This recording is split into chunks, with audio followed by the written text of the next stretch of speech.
This is Pet Life Radio. Let's talk pets.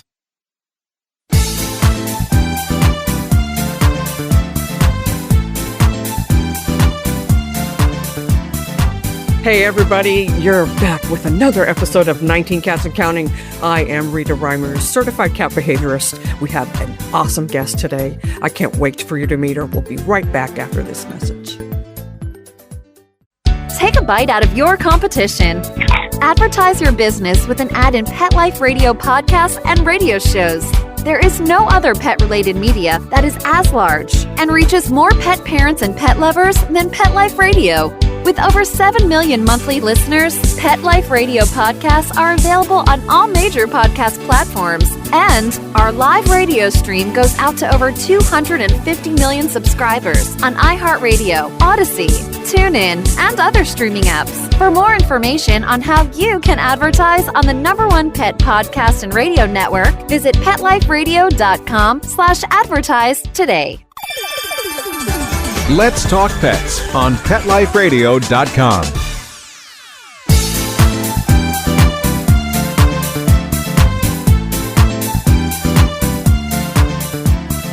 And we're back with 19 Cats and Counting. In case you forgot, I am cat behaviorist Rita Reimers. Visit me at ritareimers.com. But enough of me.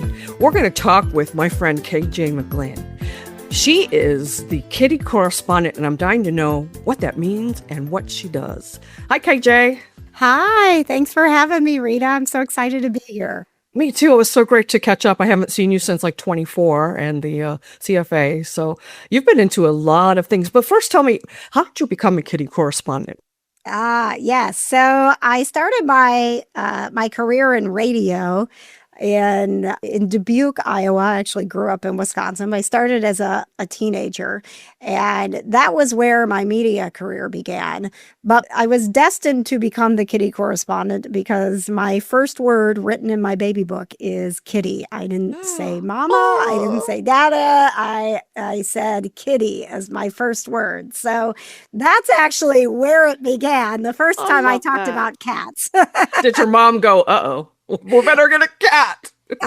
Well, it was because we did have cats, and I was reminded quite often that if I was going to say kitty as my first word, at least I went and made a career out of it. So it was not lost on her. Love it. So I moved around as radio people do, and ended up in Indianapolis, which is my home now. That's where Pet Pals TV, the nationally syndicated show that is still on, 15 years and running, is based out of. And the host of Pet Pals TV, Patty Spitler, who's a broadcast Hall of Famer and my mentor, would come into the radio studio with her pet stories and tell us, here's what's coming up this Saturday on Pet Pals TV. And she, as we got to know each other, she would constantly just be at me. You'd get done doing a segment and she'd say, KJ, I need you on Pet Pals TV. You're the only person I know is as passionate and knowledgeable about cats as you are. You got to be on the team. And you're comfortable in front of the camera, and you're pretty, and yeah. Well, I wasn't comfortable in front of the camera because I was doing radio. So I'd be like, Patty, I like doing radio. I like coming in my PJs and doing my show and going home. I get it. I'm wearing kitty pajama pants. I know. Right. So as it happened, as it does often in radio, my radio company got bought, and I was not invited to the new radio company's party. And so I had time to be the Kitty Correspondent for Pet Pals TV finally. And Patty was thrilled. Not thrilled that I got fired, but like thrilled that I was finally like, okay. And in the beginning, I actually had to remind her, I don't know how to do TV. I don't know what I'm doing. So she'd be like, you don't hold the mic like that. You hold the mic on this side. And she literally had to teach me how to be on TV. I get it. And so it just grew into, part of who I was. And as it had turned out, while I was working in radio, I'd actually worked at a cat clinic part-time for 12 years. So I started taking this like hands-on experience that I had, learning under a feline specialist, and then doing these stories for Pet Pals TV and remembering like how much I learned growing up on a farm and having my own cats. And it just became this like natural, people came to me and wanted to ask questions about their cats. And if I didn't have the answer, I knew someone who did. Yeah, that's how I am too. I mean, I don't pretend to know everything, but you surround yourself with people who do. Yeah. And then you expand your knowledge too. Yeah.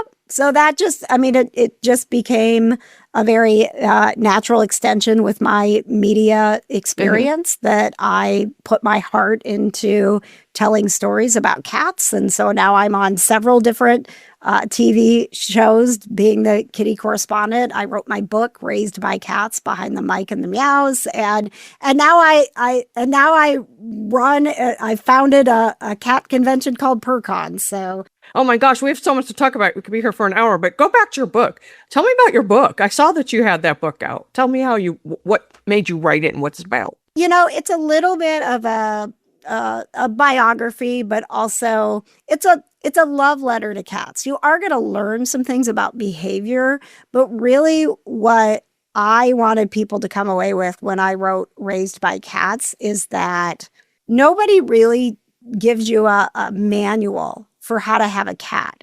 And even if they wrote it, it doesn't have everything in it because every cat is an individual. Different. And I think things are getting better, but at the time that I wrote the book, I felt like there wasn't anybody out there saying, hey, you know what, cat mom, you're doing the best you can with what you know, right? You're doing the best you can with what you have. And so that's really what the book is I start off actually, talking about, my first word being kitty and being raised on the farm and having a different view of cats then. And then Reggie, I call him my practice cat because I did so many things I would never do with my cat. Yeah, Inga was my practice cat. I get it. Right. And I'm like, oh, I'm so sorry, Reggie. This whole book is dedicated to you because boy, was I just a mess trying to figure things out with you. But that's the truth of, I feel like that is the truth of cat guardianship. I don't like to say ownership because I don't think we ever own a cat, but the truth about taking a cat into your home is that you cannot predict what life with that cat is going to be like, but you also shouldn't beat yourself up if you are in a place where life isn't perfect. Yeah, I agree with that. And, I live with 15 as people who are listening now, and they're each different. They all have their different personalities. And, like this one right here wants lots of attention. I have other cats that they'll come to me when they want it, but it's on their terms. There's some cats I can just go up to and grab like this one here.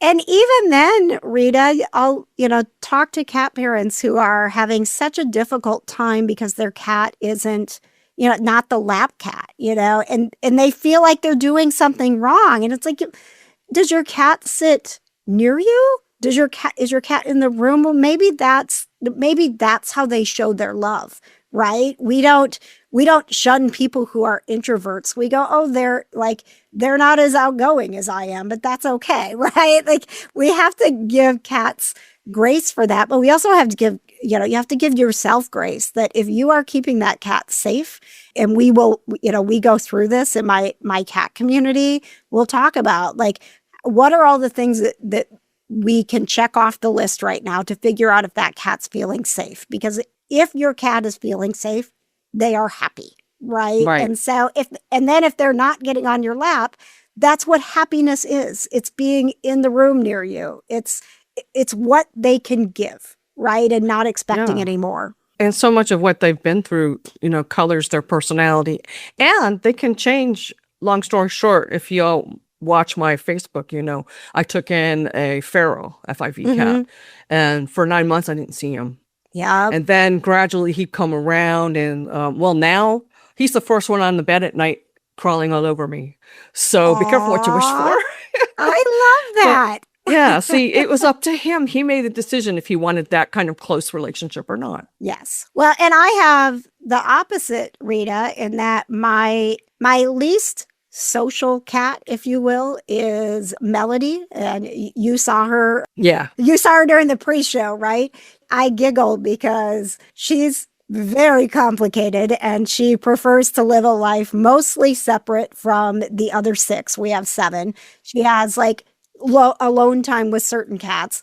But we've been through, I mean, we've talked to our behaviorists. I have a wonderful integrative vet who has helped us with every single medical, issue that there could be. We have a wonderful animal communicator. And, I've been asked the question, well, we don't, maybe something happened before you got her. And I'm like, let me tell you Melody's sob story.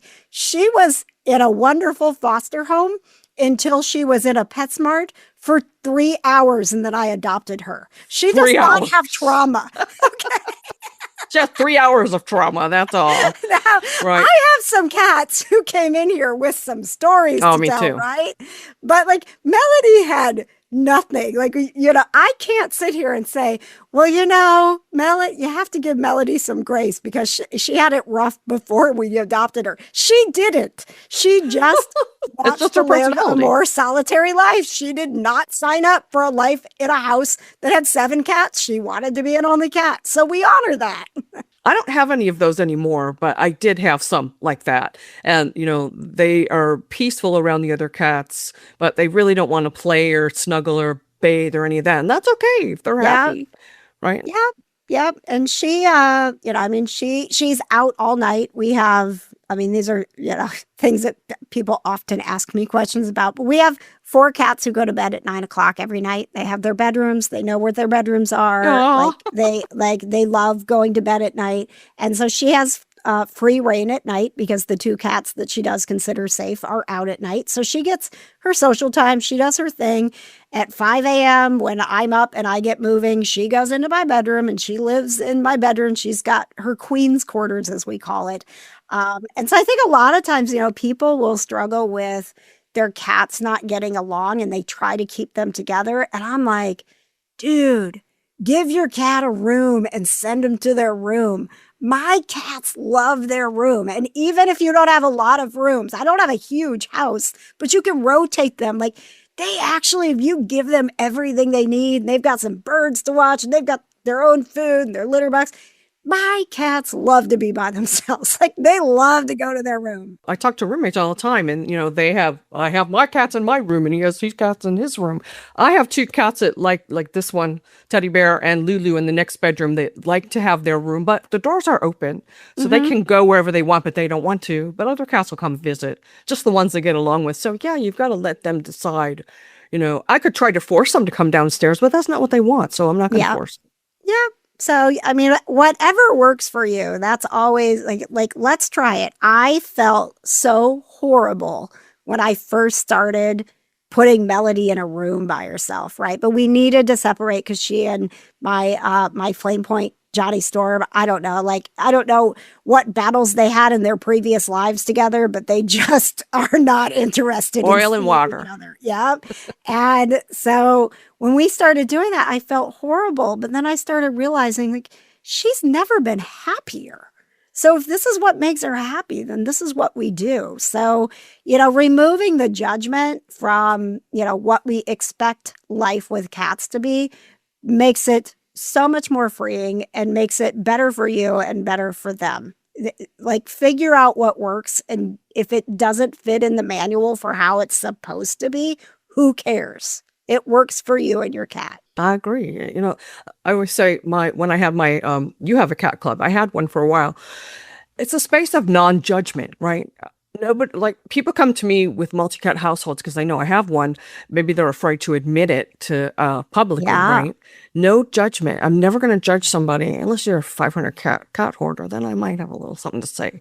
But for the most part, if your cats are happy and fed and taken care of, and you're living with them a certain way that maybe isn't, conventional or what you think is right, it's right for you and it's right for your cats. Yep. And that is, to me, the most important thing. And, and I'm sure you find it too, that often someone will come to you and they'll be like, hey, I got this kitten and my older cat absolutely cannot stand it. And you ask immediately well, how long was the introduction process? And I just got this kitten this weekend. And I'm like, no. Yeah. There's a lot of stuff that I think you and I know, and I think cat parents are getting more educated. We're empowering them much more, but there's still a lot of people that just don't know. And it's that's okay. You didn't know. You didn't study to be a cat specialist. Right. You didn't work for 12 years in a cat clinic. You know, these are things we know, but it's okay that you didn't. Let's just figure out how we can get that cat safe as quickly as possible so that you can both feel better. Especially the first-time cat parents. I get a lot of people that went from dogs to cats, especially during COVID. I grew up with a dog. I love dogs. Me too. I don't understand them like I do cats. So they're a whole different, perspective. And you really have to get to know what cats are all about before you bring one into your home, because they're just totally different than a dog. And their approach is different. I'm really excited about the experts, the veterinarians. It feels like the entire cat industry is serving cat parents in a way that cat parents are demanding it now. Like, we don't want to fit our cats into the dog box, right? I don't even want to go to someone's site if they say they have pet supplies and I go to their site and it's full of dog stuff and they have like 3 cat things. I'm like, you're not a pet site, you're a dog site. Like, that's okay. It's fine. But like, I want someone who understands cats to make products for my cats. So exactly. It's coming along. Oh, I know. They come to me all the time and, with dog stuff. I'm like, okay, great, but I don't do dogs, right? Yeah. Oh, we have cats here. And you go to their website and there's this little.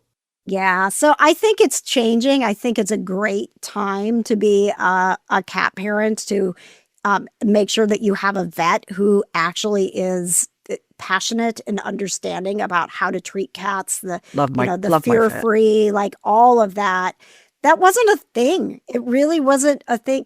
10 years ago, even, it wasn't a thing. And it is now. So you can say, like, I want better for my cat. And you can find products, you can find behaviorists, you can find vets who actually do want to help you with those specific cat needs. Yeah, that's what will say more than Prozac and Feel Away. Yes. Those are not always the answer. I know we've got to take a quick break. When we come back, I want to talk more about your cat club, and you've got a convention coming up I want to talk about too. I'm very excited. I wish I could go, but maybe next year. Anyway, we'll be right back after these messages with KJ McGlin. Talk to the paw. Hi, this is Amy Shore. Hi, I'm Jane Lynch. This is Mandy Bourne. Hi there, I'm Kate Walsh. This is Catherine Heigl. There's only one station that gives you the scoop on wagging tongues and tails, and who's walking who in Renton and Tinseltown. Pet Life Radio, the tail wagger. Let's talk pets. Let's talk pets On Pet Life Radio. Pet Life Radio. PetLifeRadio.com.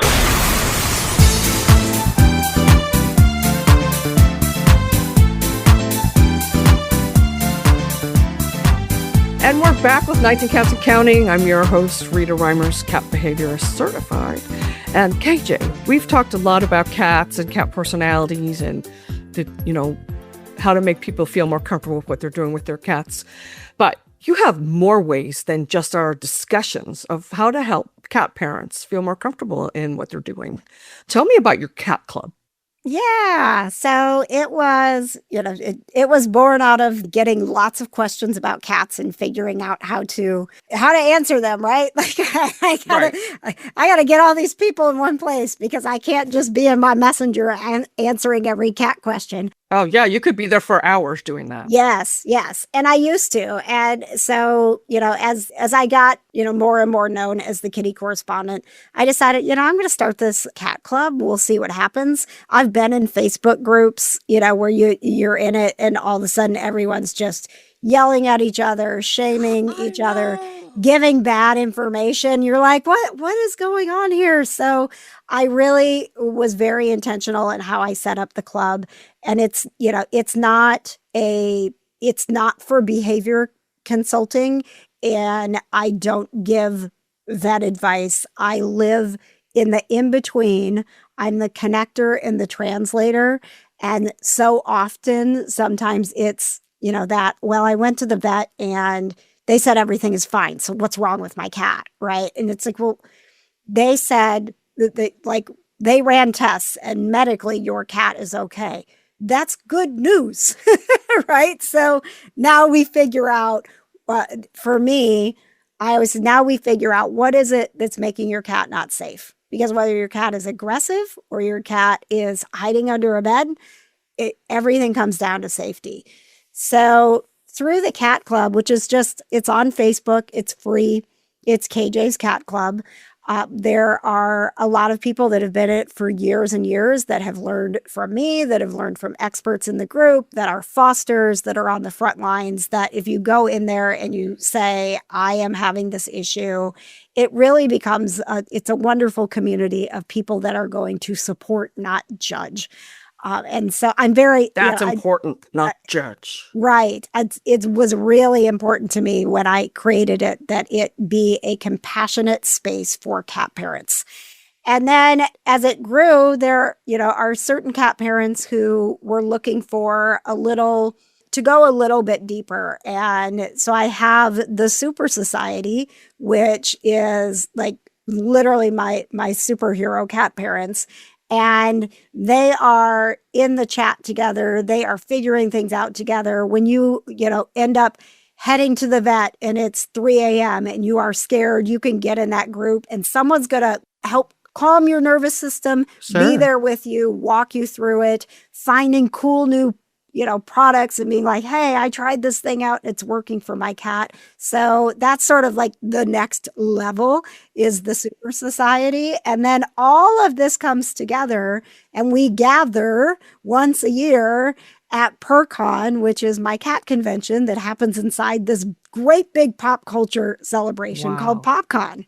And you've got that coming up pretty soon. We do. Yes. So May 8th through the 10th, we're in Indianapolis. People have been coming to PopCon itself for 13 years from all over the states, from all over the world. It is a huge celebration, everything from cool celebrities to magic shows to an international film festival, escape rooms, laser tag. I mean, it's nice. Not a Comic-Con. It is so much bigger than a Comic-Con. And this is not just cats, right? And it's it is cats, not. Dogs, whatever kind of pet you go. So PopCon has been this amazing pop culture celebration for 13 years.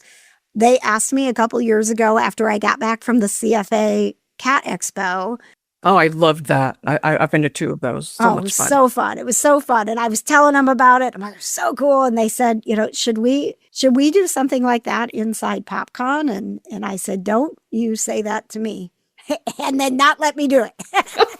So PurrCon was born, and it is a curated space inside of PopCon where you can learn from experts. We have Every Cat Health Foundation is coming in this year, bringing some celebrities with them. Joey Luthman, who is in the middle of Joey's journey to 1 million. You may know him from the TV show Weeds. He's got a couple of friends that were Disney XD stars, Dylan and Alan Snyder, that are coming in. They're debuting their documentary Catman at the PopCon International Film Festival. So it's entertainment and education together. And, you can run over and fun. Sean Astin from Lord of the Rings and then come back over and cuddle a kitten for 10 minutes. Nice. Yes. I love that. Do they, is it like CFA? Do they have cats there for adoption? Dogs too? We don't do adoptions on site. Okay. That was one of the things. It was one of the things that I agreed to because PopCon had said, hey, this is really cool, but you're not going to have like thousands of cats. That event. I think that's stressful. I was like, them. no, I'm not doing a cat show. I'm doing a convention that celebrates cats.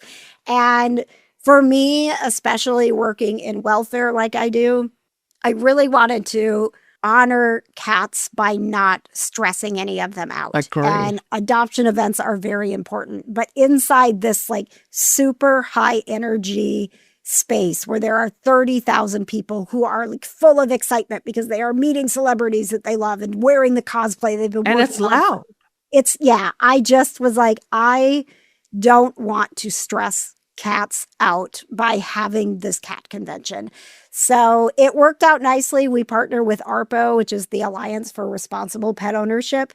They don't do any on-site adoptions anyway.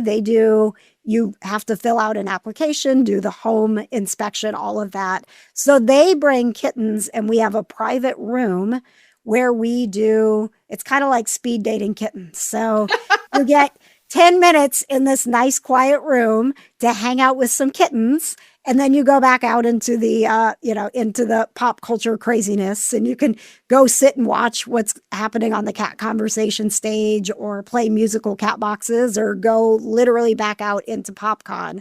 But the only cats that we have with us for PurrCon are those kittens.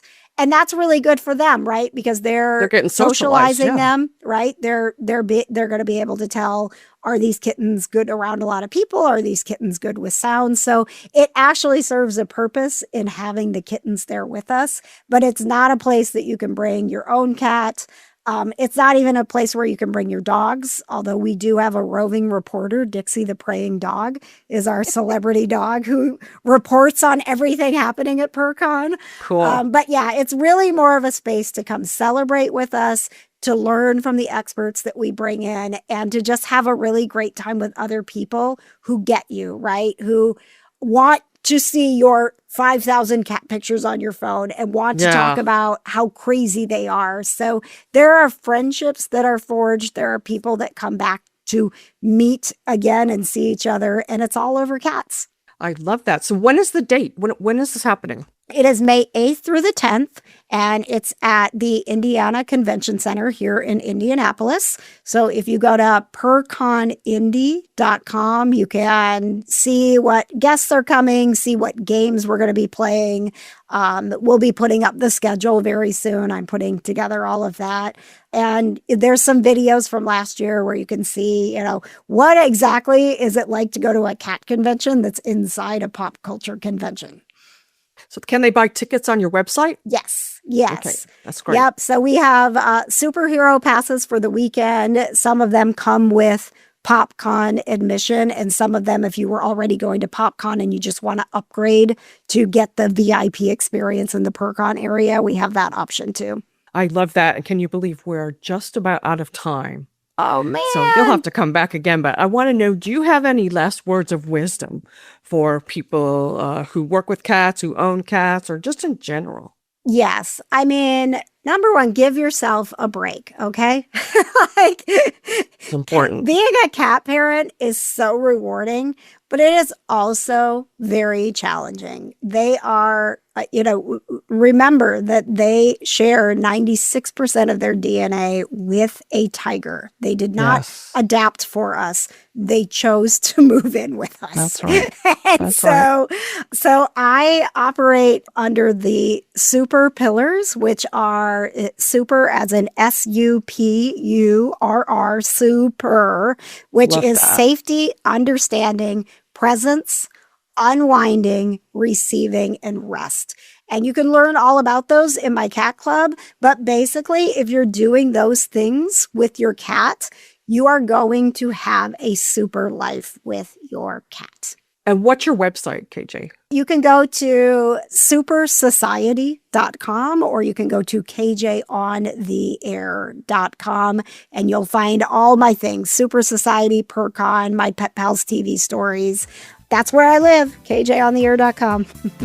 I love it. I'm so glad that we were able to catch up with each other before we got on the air and on the air. Me too.